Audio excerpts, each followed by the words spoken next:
નમસ્કાર મિત્રો હું છું પિનલગીરી ગોસ્વામી. પિનલ્સ કોર્નર યુટ્યુબ ચેનલમાં તમારું સ્વાગત છે.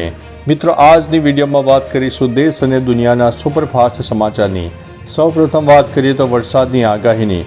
અત્યારે જ્યારે પાકિસ્તાન અને રાજસ્થાન તરફ સાયક્લોનિક સિસ્ટમ સર્જાઈ છે, જેની અસર ગુજરાતને પણ જોવા મળી છે.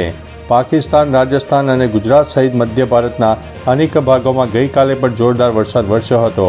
આજે તારીખ 14 એપ્રિલ છે, તો આજે પણ કચ્છના અમુક વિસ્તારો, ઉત્તર ગુજરાતના સાબરકાંઠા, બનાસકાંઠા ઉપરાંત મધ્ય ગુજરાતના પણ અમદાવાદ, આણંદ સહિત અને તેની આસપાસના વિસ્તારોમાં છાંટાછૂટી થઈ શકે છે.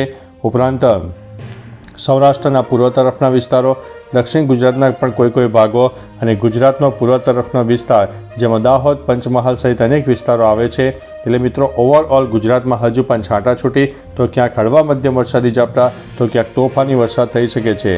પવનની વાત કરીએ તો પવનનું પ્રમાણ 5 થી લઈને 35 કિલોમીટર પ્રતિ કલાકની ઝડપે રહેશે. કોઈ જગ્યાએ મિની વાવાઝોડું પણ આવે તેવી શક્યતા હાલ દેખાઈ રહી છે. ગરમીની વાત કરી દઈએ તો ગરમીનું પ્રમાણ 36 થી લઈને 40-41 ડિગ્રી સુધી જોવા મળી શકે છે. બીજી તરફ મિત્રો, પવનની વાત કરીએ આપણે, પવનને કારણે વાદળો થોડા ખસે તેવી શક્યતા હાલ દેખાઈ રહી છે અને આ ક્લાઉડ ફોર્મેશન પણ વધારે મજબૂત થાય. બીજી તરફ અરબી સમુદ્રના ભેજવાળા પવનો મળી રહ્યા છે અને વાદળછાયા વાતાવરણ વચ્ચે ભારે ગરમીનો અહેસાસ પણ થશે. ન્યૂનતમ તાપમાન 27 ડિગ્રી કરતાં નીચે રહે તેવી પણ શક્યતા હાલ દેખાઈ રહી છે. આવું વાતાવરણ આપણને 16-17 તારીખ સુધી જોવા મળે તેવી સંભાવના હાલ દેખાઈ રહી છે. મિત્રો, અન્ય મહત્વના સમાચારની વાત કરીએ તો વિધાનસભા અધ્યક્ષ શંકર ચૌધરી સામે આચારસંહિતા ભંગની ફરિયાદ. કોંગ્રેસના મુખ્ય પ્રવક્તા ડૉક્ટર મનીષ દોશીએ ચૂંટણી પંચ સમક્ષ ફરિયાદ કરી છે. ડૉક્ટર દોશીએ ચૂંટણી પંચને વિડીયો પુરાવા સાથે ફરિયાદ કરી છે.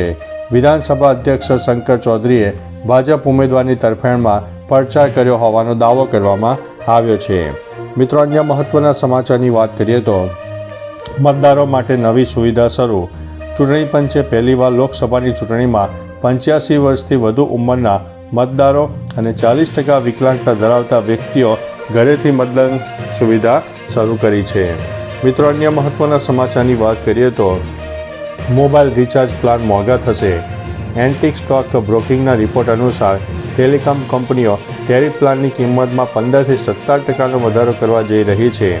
ભારતીય ટેલિકોમ માર્કેટમાં ફરી એકવાર હલચલ જોવા મળી ગઈ છે અને કંપનીઓ તેમના રિચાર્જ પ્લાનને મોંઘો કરી શકે છે તે પ્રકાશમાં આવ્યું છે. ટેલિકોમ ઓપરેટરો લોકસભા ચૂંટણી સમાપ્ત થવાની રાહ જોઈ રહ્યા છે, ત્યારબાદ તેમના ટેરિફ મોંઘા થઈ જશે. ગત વખતે યોજનાઓ 20 થી 25% મોંઘી થઈ હતી, તે જ ફરીવાર જોવા મળી શકે છે. એવી અટકળો છે કે તેની શરૂઆત એરટેલ દ્વારા કરવામાં આવી શકે છે. મિત્રો, અન્ય મહત્વના સમાચારની વાત કરીએ તો રૂપાલાની વધી શકે છે મુશ્કેલી.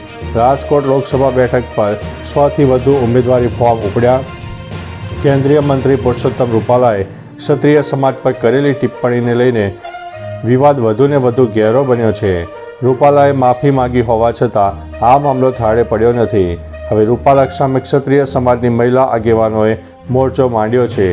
રાજકોટ બેઠક પરથી 100 ક્ષત્રિય સમાજની મહિલાઓ ઉમેદવારી નોંધાવવાની જાહેરાત કરી હતી, ત્યારે આજથી ઉમેદવારી ફોર્મ ઉપાડવાનું અને ભરવાનું પણ શરૂ થઈ ગયું છે. મિત્રો, અન્ય મહત્વના સમાચારની વાત કરીએ તો ટીટોડીએ ઊંધા ઈંડા મૂક્યા, ચોમાસું કેવું રહેશે? ટીટોડીના ઈંડા મૂકવા માટે વરસાદનો સંકેત છે. લુણાવાડાના દલુખડિયા ગામે ટીટોડીએ ઊંધા ઈંડા મૂકતા લોકવાયકા મુજબ અંદાજ લગાવ્યો છે કે આ વર્ષે વરસાદ સારો એવો થશે. 3 ઈંડા મૂકે તો અંદાજ લગાવવામાં આવે છે કે વરસાદ મહિનામાં સારો થશે. 4 ઈંડા મૂકે તો 4 મહિના વરસાદ થશે. 3 ઈંડા મૂકે તો 3 મહિના વરસાદ થશે. બિલ્ડિંગ કે ઊંચા સ્થાન પર ઈંડા મૂકે અને સારો અને વધારે વરસાદ થશે. જલ્દી ચોમાસું બેસે તેવો અંદાજ લગાવે છે. ઊંધા ઈંડા પરથી સારા ચોમાસાનો અંદાજ પણ લગાવવામાં આવી રહ્યો છે.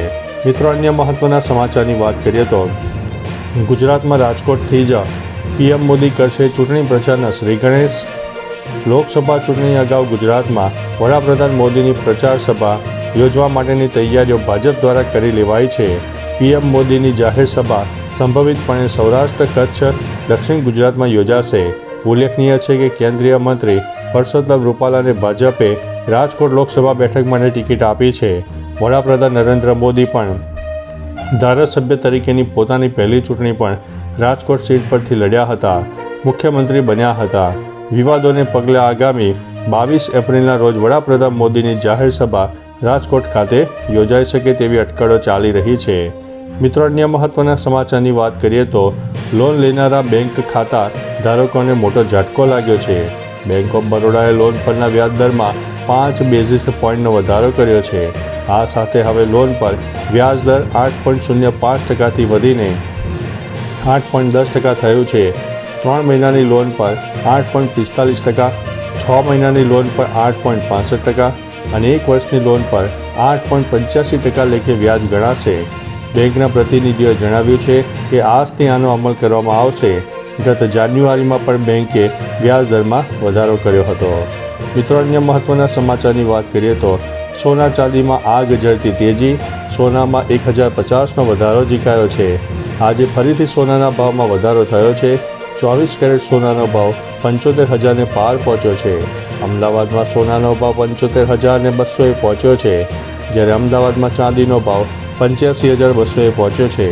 ઉલ્લેખનીય છે કે ગઈકાલે પણ સોનાના ભાવમાં વધારો થયો હતો. હજુ પણ સોનાના ભાવ વધવાની શક્યતા વર્ણવવામાં આવી છે. મિત્રો, અન્ય મહત્વના સમાચારની વાત કરીએ તો રૂપાલા વિરુદ્ધ આંદોલનમાં ફાંટા. પરસોત્તમ રૂપાલાને આપેલા સમર્થન અંગે કાઠી સમાજના આગેવાનો દ્વારા યોજાઈ કાઠી ક્ષત્રિય સમાજની પત્રકાર પરિષદ. કોઈ એક વ્યક્તિ આખા સમાજનો ટેકો ન લઈ શકે તેવું પ્રતાપ ખુમાણે જણાવ્યું છે. મિત્રો, અન્ય મહત્વના સમાચારની વાત કરીએ તો રૂપાલા વિરુદ્ધના આંદોલનમાં ફાંટા. કાઠી ક્ષત્રિય સમાજે પરસોત્તમ રૂપાલાને આપી છે માફી.